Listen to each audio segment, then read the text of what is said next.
Welcome, friends. This is James Corbett of corbettreport.com with your propaganda watch for September 10th, 2018. And since we are right on the cusp of the 17th anniversary of the 9/11 false flag attack, it is appropriate today that we examine some propaganda related to 9/11. And of course, there is no shortage of supply of such propaganda produced around the time of the 9/11 anniversary each year, this year being no exception. And surprise, surprise, today we'll be taking our cue from CNN. Not that they are the only propaganda outlet that is engaged in this type of disgusting skewing of 9/11 at this time of year, but they are the guilty ones in this particular case. September 11th terror attack fast facts from September 4th, 2018, which begins with this particularly telling slideshow. It's very interesting. So here is the iconic image of firefighters George Johnson, Dan McWilliams, and Billy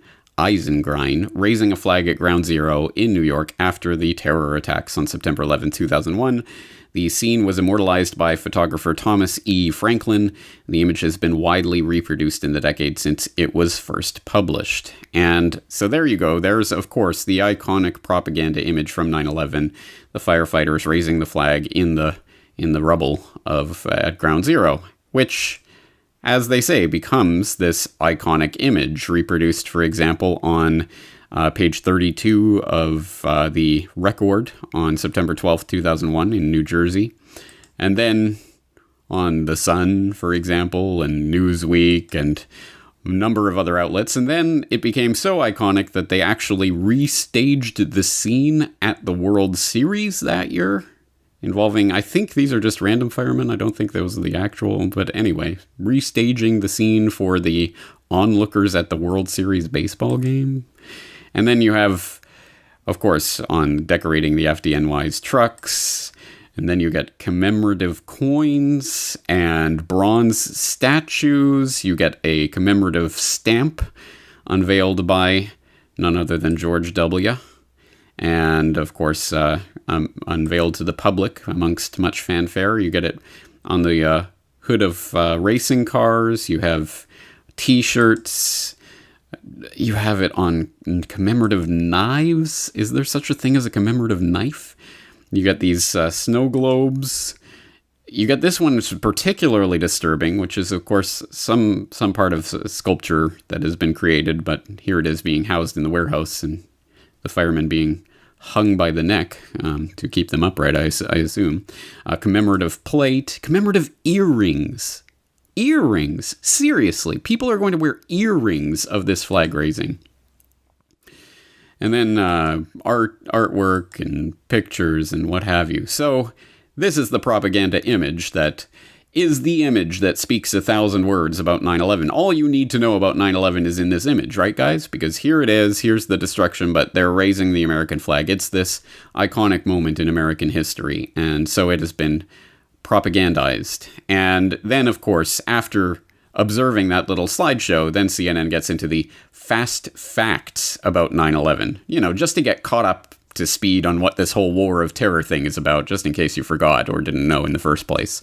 And not very surprisingly, they go into exactly the type of facts that you would expect them to go into, the type that would be that is memorialized every single year in these never forget type articles. And I just wrote my own editorial about this, Never Forget What the Deep State Wants You to Remember About 9/11, where I kind of satirize these types of articles and the types of fast facts that they generally provide you with. So if you haven't seen that yet, I suggest you go and check that article out. But, it's the 19 men hijacking 4 fuel-loaded U.S. commercial airplanes.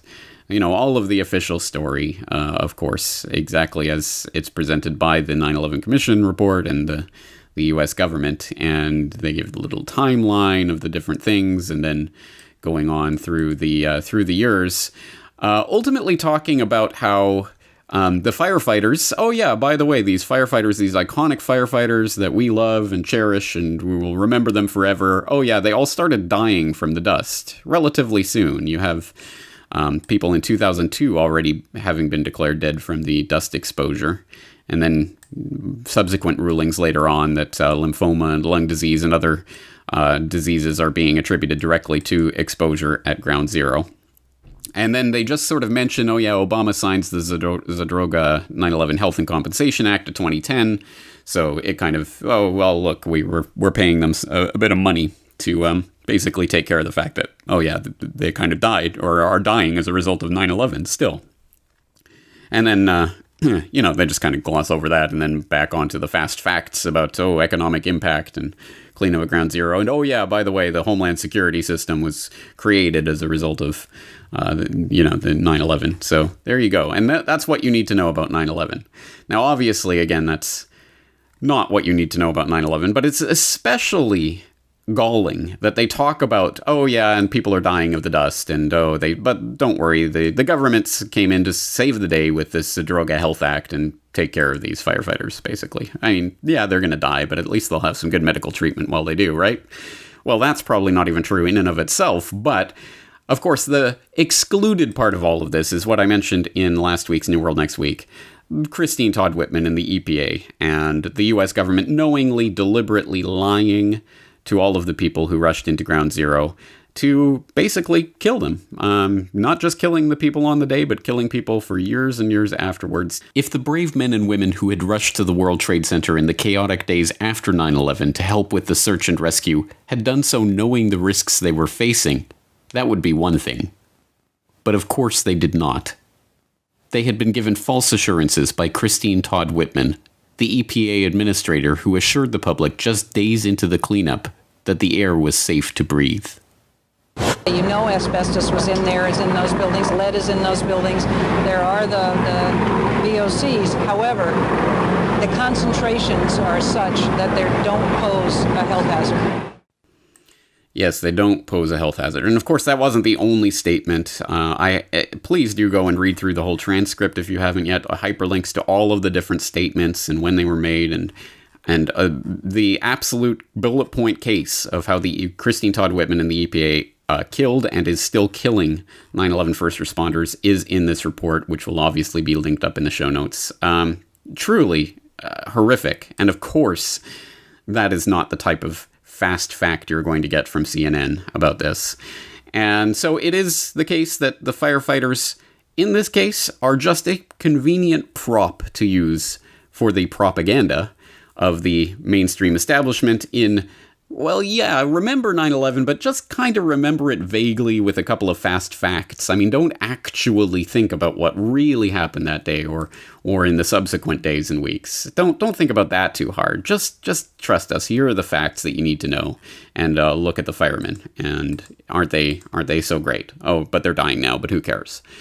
And on that note, for people who do check out the Never Forget article that I just recently wrote satirizing this type of piece, we had Corbett Report user SC Pat commenting, nice piece, James. You covered so many important points. As part of the Never Forget the government-approved official 9/11 narrative articles referenced, the emotion I think they are intended to evoke is a swelling pride of patriotism.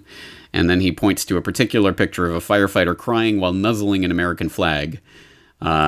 With the caption that they ran with on news.com.au, this guy wasn't alone in seeking comfort in a familiar symbol after the attacks. And doesn't that just summarize what this is all about? Of course, people do seek comfort from familiar symbols in the wake of any major traumatizing event. And that's, of course, exactly what 9/11 was intended to be when it was written about beforehand. The new Pearl Harbor referenced in the PNAC document in the year 2000, talking about the catalyzing and catastrophic event. And here is the myth-making that went on to make sure that that was emblazoned in people's mind. Remember, 9/11 means we were attacked, but don't worry, the firefighters and other brave heroes are going to raise the American flag and all will be well once we go and bomb Afghanistan and Iraq, and we'll end up in Libya and Syria and elsewhere. I mean, whatever. Don't think about the details. Just think about this image. This is what it is.